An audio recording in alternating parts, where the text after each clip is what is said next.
Hello দেয়ার, সবাইকে welcome করছি নতুন একটা ভিডিওতে। আজকের এই ভিডিওটাতে মূলত আমি এরকম কয়েকটা টিপস ট্রিক্স শেয়ার করব যেগুলো আপনি জার্মান ল্যাঙ্গুয়েজ শেখার শুরুতে যদি ফলো করেন তাহলে আমি বিশ্বাস করি আপনার ল্যাঙ্গুয়েজ শেখাটা কেউ আটকাইতে পারবে না। সো লেটস স্টার্ট দ্য ভিডিওটা যেহেতু বিগিনারদের জন্য, তাহলে আপনাদের উদ্দেশ্যে একটা কথা বলি, সেটা হচ্ছে জার্মান ল্যাঙ্গুয়েজ আপনি যদি একবার শেখা শুরু করতে পারেন ঠিকঠাক মতো, প্রথম 1 মাস যদি আপনি লেগে থাকতে পারেন, তাহলে হচ্ছে আমি বিলিভ করি যে আপনি A1 ভালো মতো করতে পারবেন, A2 ভালো মতো করতে পারবেন, আপনার যদি প্ল্যানিং থাকে B1 অব্দি করার সেটাও ভালো মতো করতে পারবেন। কিন্তু প্রথম একটা মাস অনেক বেশি গুরুত্বপূর্ণ, কারণ এই 1 মাসে আপনি হয়তো ডিমোটিভেটেড হয়ে জার্মান ল্যাঙ্গুয়েজ ছেড়ে দিবেন, অথবা হচ্ছে আপনি কন্টিনিউ করবেন। আমি ছোট্ট একটা স্টোরি শেয়ার করি, সেটা হচ্ছে আমার যখন A1 শুরু করছিলাম, যার কাছেই করি না কেন আমি এটা বলতে চাচ্ছি না এখানে, যখন A1 শুরু করেছিলাম তখন মোট স্টুডেন্ট ছিল হচ্ছে মোট 155 জন। আর যখন A1 শেষ করে কোর্সটা কমপ্লিট করে যখন বের হবার পর স্টুডেন্ট ছিল হচ্ছে মাত্র 57 জন। বাকি সবাই হচ্ছে বের হয়ে গেছে, বাকি সবাই হচ্ছে মাঝপথে ছেড়ে দিছে। তাহলে বুঝতেই পারতেছেন একটা পেইড ব্যাচে যদি এই অবস্থা হয়, তাহলে ধরুন যারা ইউটিউবে ফ্রিতে করতেছেন তারা কিন্তু অনেক বেশি ডিমোটিভেটেড হয়ে যেতে পারেন, এটা একটা বিষয়। তবে যদি আপনি সুপার ডেডিকেটেড হন, আপনারা আসলে কেউ আটকাইতে পারবে না। এবার চলে আসি কিভাবে ডেডিকেটেড থাকবেন, ডিমোটিভেটেড কিভাবে না হওয়া যায় সেটা নিয়ে। ডিমোটিভেটেড হওয়ার অনেকগুলো কারণ আছে। সবার প্রথম যে কারণটা সেটা হচ্ছে শুরুতেই গ্রামার পার্টে হাত দেওয়া। জার্মান গ্রামারটা হচ্ছে অনেক বেশি কমপ্লিকেটেড। বিশেষ করে আপনি যদি আর্টিকেলের দিকে যদি নজর দেন, পুরা একেবারে মাথা হ্যাং হয়ে যাবে। এটা আর্টিকেল A1 যে করতেছে তারও ভুল হয়, A2 যে করতেছে তারও ভুল হয়, B1 যে করতেছে তারও ভুল হয়, যে B2 করতেছে তারও মাঝে মধ্যে ভুল হয়, ইভেন আমারও নিজে মাঝে মধ্যে ভুল হয় আর্টিকেল। এটা আসলে আর্টিকেল আপনি চাইলে একদিনে মুখস্থ করে পারবেন না, এটা মুখস্থ হবে না, আবার একই সাথে কোনো রুলসও নাই। এটা আপনি ধরেন 6 মাস টাইম দিলেন, 6 মাস আপনি যদি রেগুলার ভোকাবুলারিগুলো আর্টিকেল সহ পড়েন, তাহলে হয়তো আপনার আয়ত্তে আসবে আর্টিকেলগুলো। এছাড়া আর্টিকেল নিয়ে আসলে আলাদাভাবে শুরুতে কাজ করার কোনো দরকার নাই। সো এটা হচ্ছে প্রথম টিপস। এবার আসা যাক দ্বিতীয় টিপসে। সেটা হচ্ছে প্রথম 15 দিন বা প্রথম 20টা দিন শুধুমাত্র আপনি আপনার ইনস্ট্রাক্টরের কথা ছাড়া কিচ্ছু ফলো করবেন না, কিচ্ছু না, নিজে থেকে কোনো রিসার্চ করবেন না, কিচ্ছু করার দরকার নেই, একদম কিচ্ছু না। জাস্ট আপনাকে হচ্ছে আপনার কোর্স ইনস্ট্রাক্টর বা টিচার যেটা বলতেছে, শুধুমাত্র প্রথম 15 দিন বা প্রথম 20টা দিন তার বাইরে একটা কিছু পড়বেন না। সে যেটা দিচ্ছে শুধুমাত্র সেটাই পড়বেন।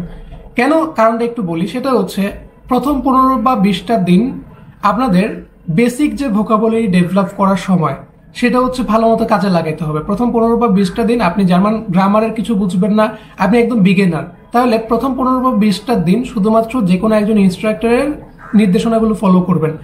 আমরা যখন কোর্স করতেছিলাম, একটা মজার কথা বলি, সেটা হচ্ছে স্ট্রাকচারটা তো ডিফারেন্ট। তো শুরুতে হচ্ছে আমাদের ইনস্ট্রাক্টর আমাদেরকে হচ্ছে বই পড়ানো শুরু করছিল। এখন আমাদের তো মনে হচ্ছে কি ABCD না শিখে হচ্ছে বই কেন পড়াচ্ছে, ঘটনা কি, একটু মানে কেমন জানি খটকা লাগতেছিল আর কি। এটা সব জায়গাতে করে, ম্যাক্সিমাম জায়গাতে এরকম করে। তো একটু খটকা লাগতেছিল যে ঘটনা কি, এরকম কেন করতেছে। তবে পরে গিয়ে বুঝতে পারলাম আসলে ঘটনা তো ঠিক। জার্মান স্ট্রাকচার, সেন্টেন্স বলেন বা হচ্ছে গ্রামার বলেন বা হচ্ছে ইভেন ওভারঅল পুরো ল্যাঙ্গুয়েজটা একটু ডিফারেন্ট। এটাকে যদি আপনি যত ভালোভাবে, যত স্ট্র্যাটেজি ইউজ করে যদি আপনি শিখতে পারেন, আপনারা কেউ আটকাইতে পারবে না। সো আমরা যারা কোর্স করতেছিলাম তার কাছে পরে আমাদের ধারণাটা ভাঙছে যে আচ্ছা না, জার্মান ল্যাঙ্গুয়েজটা এইভাবে শেখা শুরু করতে হয়। আচ্ছা, আমি ধরলাম আপনি কোনো একটা জায়গাতে পেইড কোর্স করতেছেন, ঠিক আছে। সেক্ষেত্রে আপনার আসলে ফ্রি রিসোর্স যেগুলো আছে সেগুলো ইউজ করে আপনি কিভাবে বেনিফিটেড হবেন। আপনার প্রথম যে কাজটা হবে সেটা হচ্ছে নেটসবের্কের যে বইগুলো আছে ওই বইগুলো ভালো মতো ফলো করা। ইউটিউবে আমার একটা পুরো ফ্রি প্লে লিস্ট আছে, সেটা হচ্ছে ফলো করতে পারেন। প্রথমে আপনার কাজ হচ্ছে ওই প্লে লিস্টটা দেখা, প্লে লিস্টের একটা ভিডিও দেখলেন, এরপরে বইয়ের একটা চ্যাপ্টারটা পুরোপুরি পড়লেন, অথবা দুটো একসাথে পড়লেন, বইয়ের চ্যাপ্টারও পড়লেন আর একই সাথে হচ্ছে ইউটিউবের ভিডিওটাও দেখলেন। ইউটিউবের ভিডিওতে হচ্ছে মূলত ওই চ্যাপ্টারের সমাধানটা করা আছে, প্রত্যেকটা চ্যাপ্টারের মূলত হচ্ছে বাংলা ভার্সন সেটা হচ্ছে বলা আছে, মোটামুটি যে কাজগুলো করানো আছে সেগুলো হচ্ছে আমি আপনাদেরকে বুঝাই দিচ্ছি প্লে লিস্টের ভেতরে। আপনাদের হাতে যদি সময় থাকে 15 দিন, আপনারা এই চেষ্টা করবেন এই 15 দিনে অ্যাটলিস্ট প্লে লিস্ট একবার শেষ করার। প্লে লিস্টটা যদি আপনি একবার শেষ করতে পারেন, আপনার ল্যাঙ্গুয়েজটা অনেক বেশি ইজি হয়ে যাবে, আপনি পরবর্তীতে অনেক বেশি অ্যাডভান্টেজ পাবেন। এবার আসা যাক দ্বিতীয় কাজ। এখন আপনি কি করবেন, আপনি হচ্ছে প্লে লিস্টটুকু ভালো মতো পড়লেন, বইও পড়লেন, এবার কি করবেন, এবার হচ্ছে একটা যে আপনাদের গ্লোসার বই আছে, ওই গ্লোসার বইয়ে যতগুলো ওয়ার্ড আছে এই ওয়ার্ডগুলো খুব ভালো মতো মুখস্থ করবেন। আপনি যদি ওয়ার্ডগুলো যদি মেমোরাইজ ভালো মতো করতে পারেন, ভালো মতো যদি ইউজ করতে পারেন, তাহলে কিন্তু আপনি যখন বইটা পড়বেন আপনার পড়াটা অনেক বেশি স্মার্ট হবে, আপনি খুব ইজিলি পড়তে পারবেন।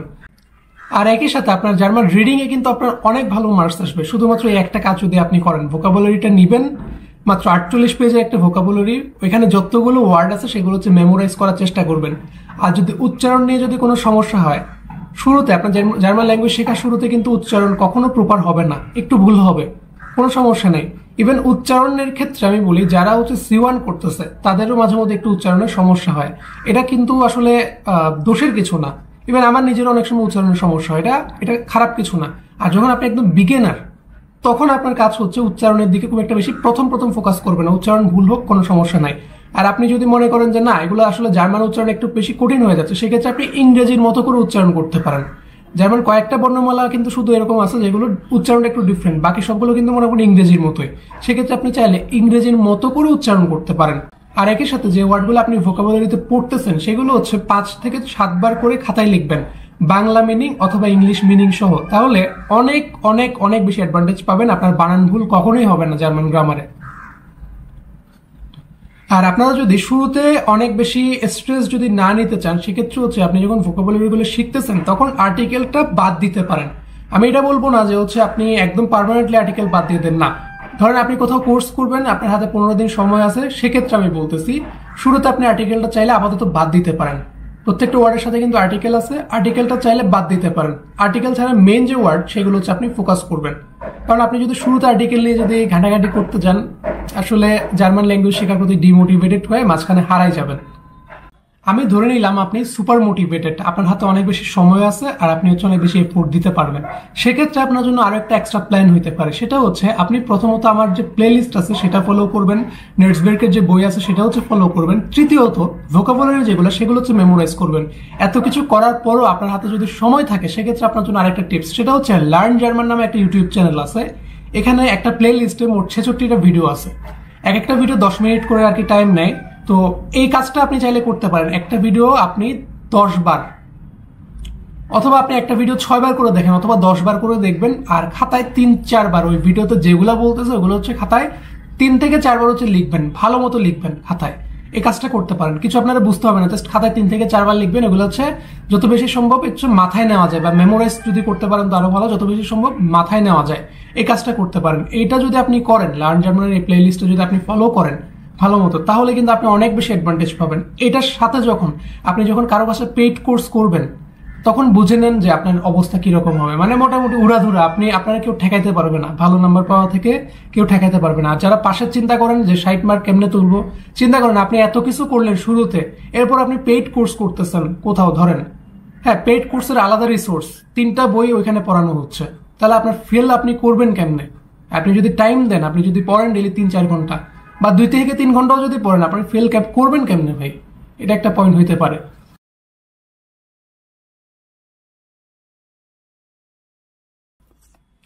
এই ভিডিওটা ছিল হচ্ছে মূলত আপনারা যারা A1 A2 কোর্স মাত্র 5,000 টাকায় করার জন্য ভর্তি হয়েছেন তাদের জন্য।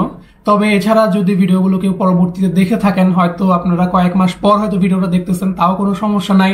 এই ভিডিওটা অলওয়েজ সবার জন্য অ্যাপ্লিকেবল হবে যারা জার্মান ল্যাঙ্গুয়েজ শেখা শুরু করবেন। কারণ প্রথম 15টা দিন বা প্রথম একটা মাস অনেক বেশি গুরুত্বপূর্ণ। হয়তো এই একটা মাস আপনি ভালোভাবে কাজে লাগায় আপনি হয়তো সাকসেস অ্যাচিভ করবেন, অথবা হচ্ছে জার্মান ল্যাঙ্গুয়েজ থেকে ঝরে পড়ে যাবেন। এটাই হচ্ছে রিয়েলিটি। এই কথাগুলো আপনাকে কেউ বলবে না, সবাই হচ্ছে আপনাকে মোটিভেট করবে। বাট জার্মান ল্যাঙ্গুয়েজটা অনেক বেশি ধৈর্যের ব্যাপার, আপনি যদি হাল ছেড়ে দেন এটা আসলে পারবেন না। তো আজকের এই ভিডিওটা এই পর্যন্তই। যদি ভিডিওটা ভালো লেগে থাকে তাহলে হচ্ছে ভিডিওটা লাইক করতে ভুলবেন না, আর আপনি যদি নতুন হয়ে থাকেন তাহলে হচ্ছে চ্যানেলটা সাবস্ক্রাইব করতে ভুলবেন না। আর কারো যদি কোনো প্রশ্ন থাকে সেটা হচ্ছে আমার হোয়াটসঅ্যাপে জানাইতে পারেন, অথবা হচ্ছে এখানে কমেন্ট বক্সে জানাইতে পারেন।